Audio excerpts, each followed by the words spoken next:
She was the girl with the amazing voice who made people happy on radio and TV way before we had phones to watch videos. Petula Clark sang awesome songs like Downtown, and everyone loved her all around the world. But there's so much more to her. Story about her family, love, and how strong she is. Now she's 92 years old and people want to know what she's doing these days. Does she still sing on stage? Is she feeling okay after all these years? What is her life like now? Come with us as we look at her amazing journey and find out how she's doing today. But first, let's start from the very beginning. Petula Clark's early years. Petula Clark was born as Sally Clark on November 15, 1932 in a place called Ushuri, England. Her mom and dad, Doris and Leslie, both worked as nurses at a hospital called Longrove Hospital in Epsom.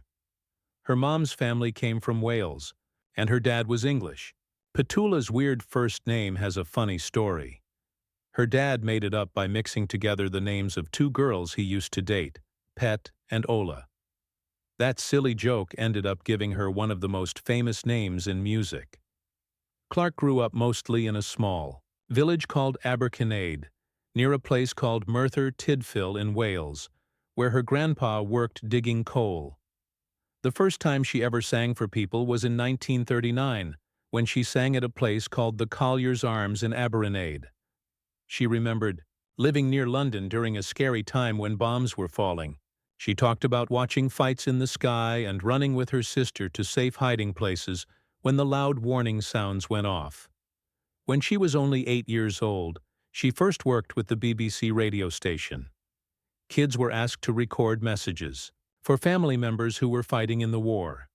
They did the recording at a theater called the Criterion Theater, which was underground and safe when bombs were falling.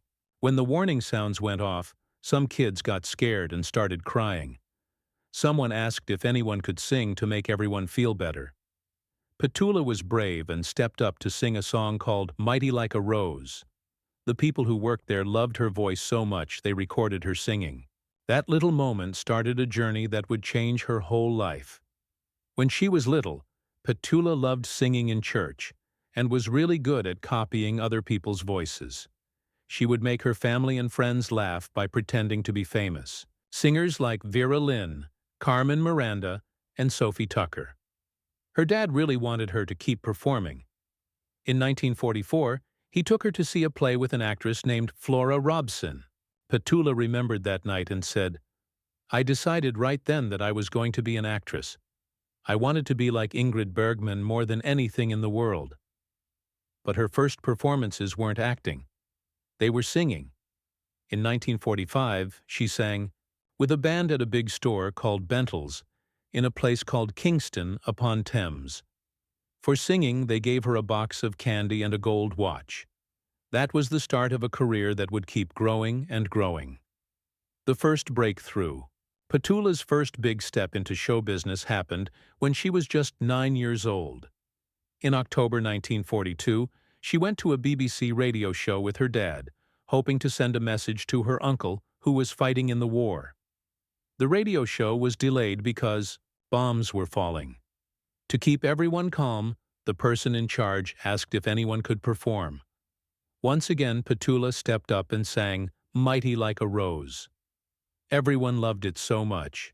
The audience was amazed, and they asked her to sing the song again for all the radio listeners. That one moment turned into hundreds of times performing. Over time, she was in about 500 radio shows that were made to make soldiers feel better during the war. She quickly got the nickname, the Singing Sweetheart. She even traveled around with another kid star named Julie Andrews all over the United Kingdom. She became so popular that she performed for the King of England George VI, the famous leader Winston Churchill, and a military boss named Bernard Montgomery. Soldiers even put her pictures on their tanks because they thought it would bring them good luck. Some people called her Britain's version of Shirley Temple. Her fame kept getting bigger, and new chances started coming her way. In 1944, while she was performing at a famous place called the Royal Albert Hall in London, a movie director named Maurice Elvey saw her. He gave her a part as a 12-year-old kid with no parents in his war movie called Medal for the General. After that, she was in more movies like Strawberry Roan, I Know Where I'm Going, London Town, and Here Come the Huggets. She also worked with famous actors like Anthony Newley and Alec Guinness in a movie called The Card. Her talent wasn't just for movies and stage shows. In 1945, she was even in a comic book magazine called Radio Fun as radio's merry mimic. But even with all this success, Petula felt like she had been playing kid parts for too long and wanted to do more grown-up work. That made her want to try television. In 1946, she was on a BBC variety show called Cabaret Cartoons. People loved it so much that they offered her own TV series. By 1950, she was hosting a show called Pet's Parlor, which made even more people know who she was. Around this time, she also met a man named Joe Mr. Piano Henderson. He became the person she made music with and also her boyfriend for about 10 years. In 1949, Henderson introduced her to a man who made records named Alan A. Freeman. Freeman and Petula's father started a record company called Polygon Records. This gave Petula her first chance to record songs.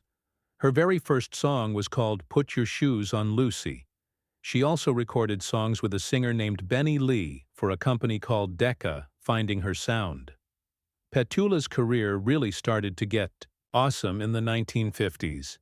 She had lots of hit songs in the UK, like The Little Shoemaker in 1954, Mallorca in 1955, Suddenly There's a Valley in 1955, and With All My Heart in 1956. The Little Shoemaker became a hit all over the world and even got to #1 in Australia. This was just the start of her becoming famous everywhere. Polygon Records, the record company her family had helped start, was later sold to another company called Nixa Records in 1955, which was part of Pi Records. This meant Petula was now officially signed to Pi, a company she stayed with until the early 1970s. She also liked helping new singers get their start.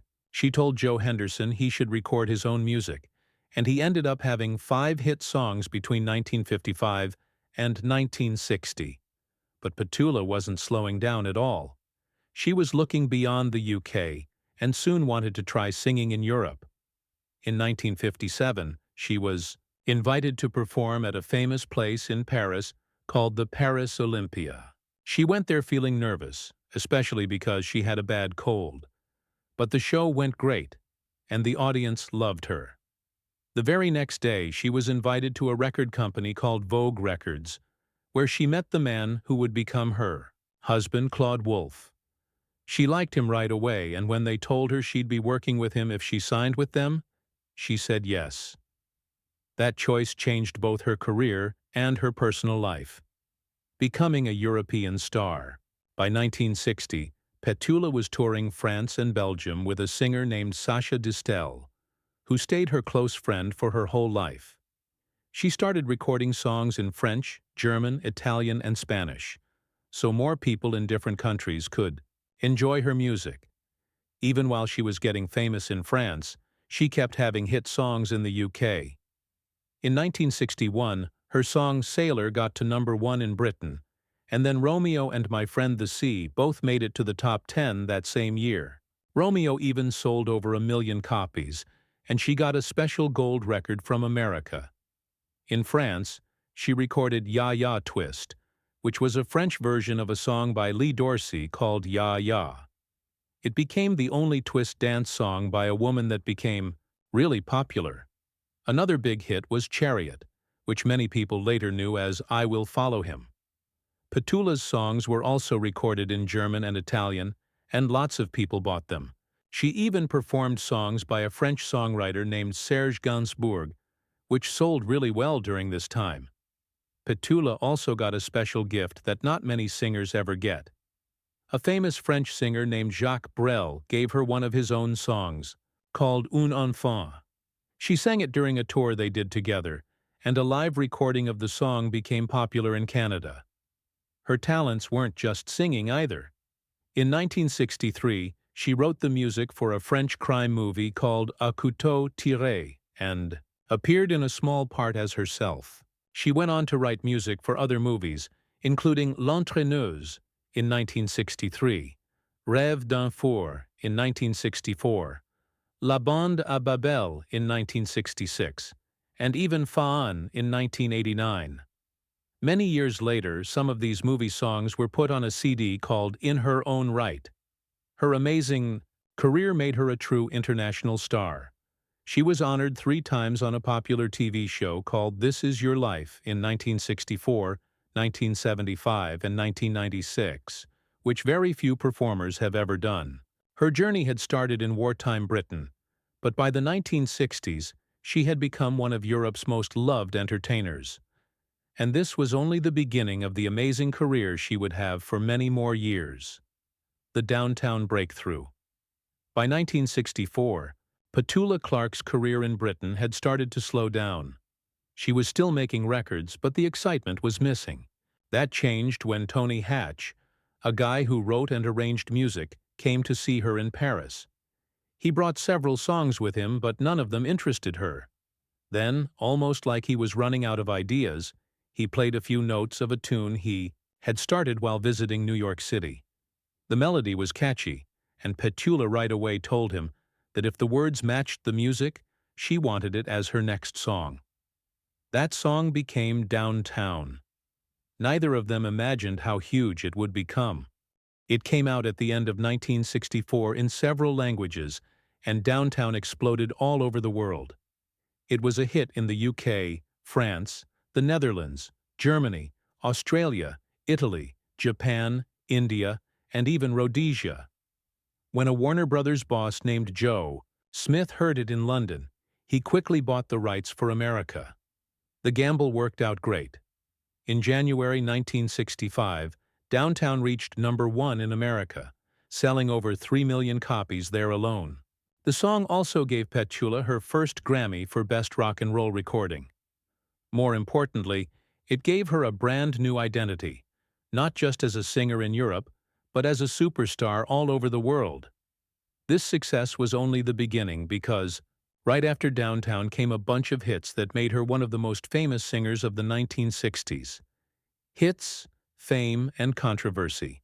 After Downtown became huge, Petula had one hit after another in America with songs like I Know a Place, My Love, A Sign of the Times, I Couldn't Live Without Your Love, Don't Sleep in the Subway, and This Is My Song filled the radio. My Love even gave her a second #1 record in America. She was now famous in every household. She won a Grammy for I Know a Place, and many years later, Downtown was put into the Grammy Hall of Fame. Along with the records came TV fame. Petula became a face people knew on American variety shows hosted by Ed Sullivan and Dean Martin. She appeared on shows called Hullabaloo, Shindig, and The Hollywood Palace. She was invited to music specials and even got to host her own shows. But one of those shows put her right in the middle of a big argument. In 1968, NBC asked her to host a TV special. One of her guests was Harry Belafonte. Together they sang her anti-war song called On the Path of Glory. During the performance, Petula reached out and touched Belafonte's arm. A sponsor for the show got really scared, worried that people in the South would get upset about a white woman touching a black man on TV. He demanded that the scene be replaced with a safer version. But Petula and her husband Claude Wolfe, who was making the show, said no. They destroyed all the other versions and gave them the final cut with the moment still there. The sponsor lost his job, and the special was shown just 4 days after Martin Luther King Jr. was killed. Lots of people watched it and the critics said it was great. People still remember that moment as a brave thing to do on live television. And for Petula, it showed she wasn't just a singer, but also a woman who wasn't afraid to stand up for what was right, on stage and screen. During the late 1960s, Petula wasn't just making hit songs, she was also doing movies and stage shows. She starred with Fred Astaire in Finian's Rainbow in 1968, which got her nominated for a Golden Globe Award. The next year, she starred with Peter O'Toole in Goodbye, Mr. Chips, another musical that got lots of attention. At the same time, she kept touring all over the United States, performing in famous nightclubs like the Copacabana in New York and the Coconut Grove in Los Angeles. She was also known for helping young singers get their start. In 1968, she brought a French music writer named Michel Colombier to America and introduced him to Herb Alpert. Colombier later became famous for his work with singers like Prince.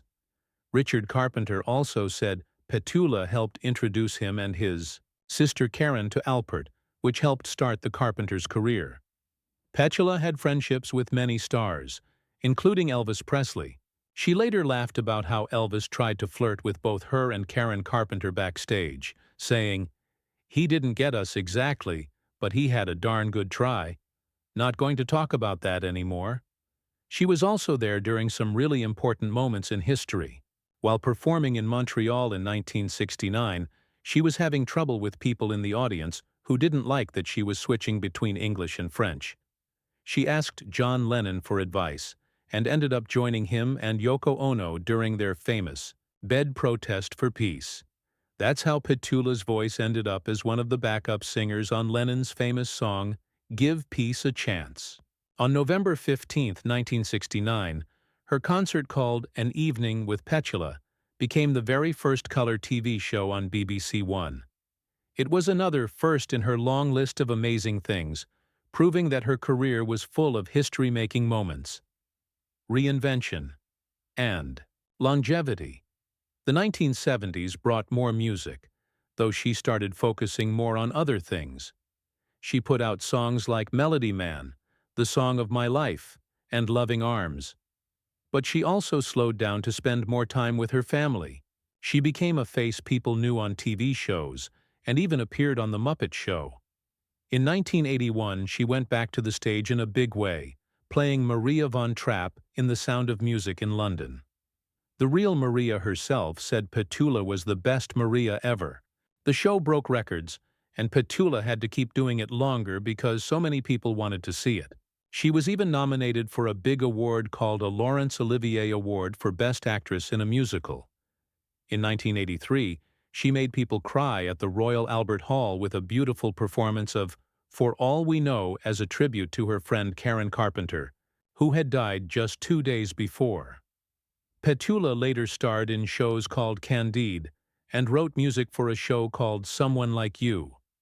She appeared on Broadway in Blood Brothers in 1993 and took on the famous role of Norma Desmond in Sunset Boulevard, performing it over 2,500 times. She kept making records too with songs like the disco remix Downtown 88, which got back into the UK top 10. She got recognition for all her work when Queen Elizabeth II gave her a special honor called Commander of the Order of the British Empire. In 1998, even when she got older, she refused to slow down. She toured the world, recorded new albums, and made documentaries. She performed at the Montreal Jazz Festival, hosted a PBS special, and even went back to the West End stage in Mary Poppins as the Birdwoman in 2019. In 2023, she appeared on BBC's Old Friends concert singing I'm Still Here. But what about her personal life? Matters of the heart. In 1955, Petula Clark was dating Joe Mr. Piano Henderson. Their relationship made lots of people talk and gossip, with many thinking the two would get married.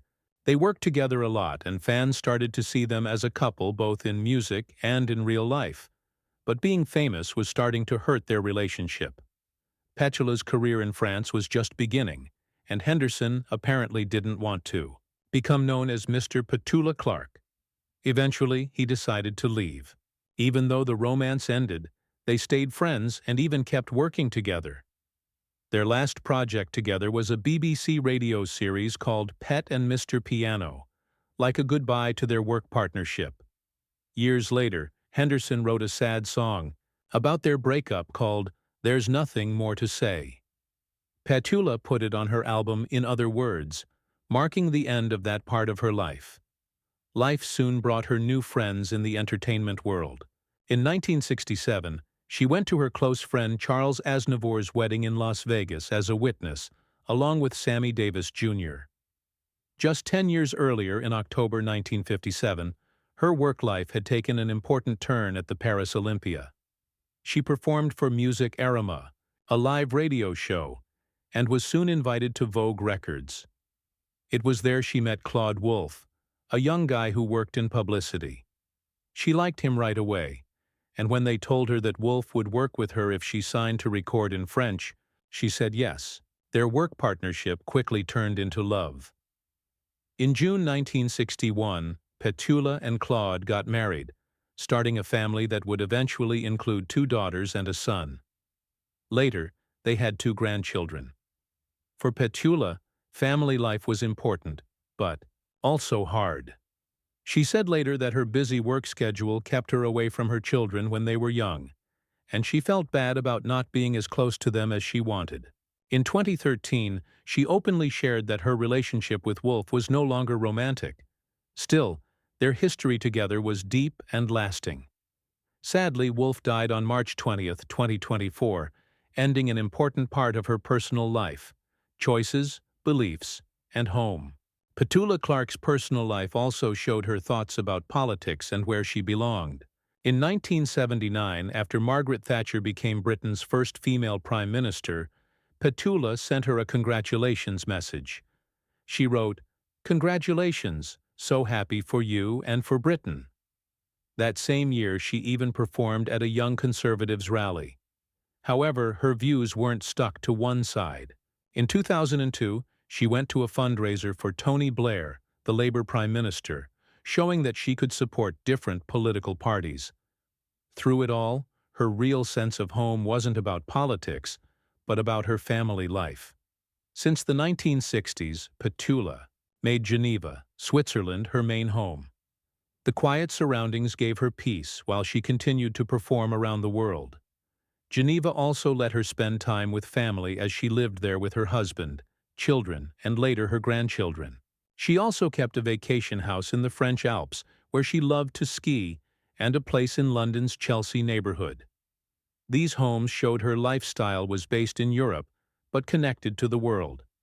Her family and homes gave her stability as her career kept changing, but her health would soon bring its own challenges and scary moments. Health and resilience. Even though Petula Clark lived an active and healthy life, she had some medical scares. In an interview with the Daily Mail, she talked about her worst health crisis when she was young.